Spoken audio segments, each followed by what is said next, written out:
In the afternoon of June the 1st, my uncle and I returned to Yerevan from a half-day tour to Gerard and Garni. Then took our bags and booked a taxi to the bus station where we almost got scammed 2 nights ago to catch the bus to Tbilisi, Georgia. We got a ticket and quickly sped off onto the highway heading north back through the mountains, passing by the Mount Aragats, the tallest mountain in Armenia. We stopped near an unknown town for dinner at a place that I didn't know where it was because my phone had bad signal.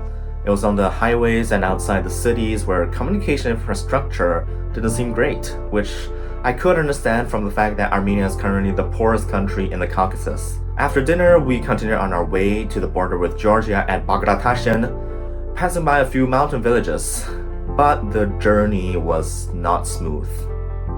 In the middle, we discovered that some of the roads collapsed.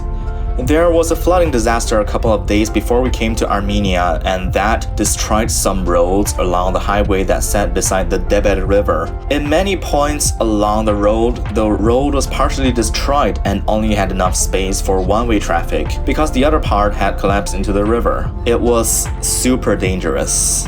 And in some parts, the entire road got destroyed, needing to take a detour. Applaud the drivers for handling this situation well and keeping us safe. It really didn't look easy at all, but the drivers are probably very experienced in this because natural disasters in the area are frequent.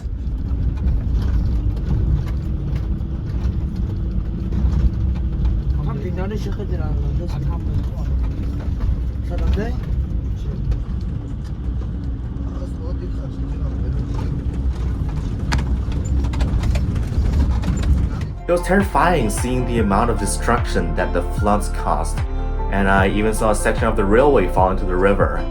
It was surreal.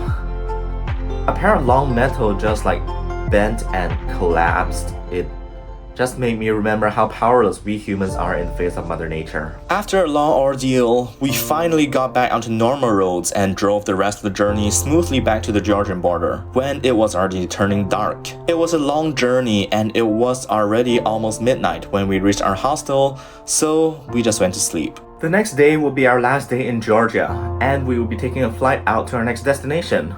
Where will we go next? Stay tuned to find out.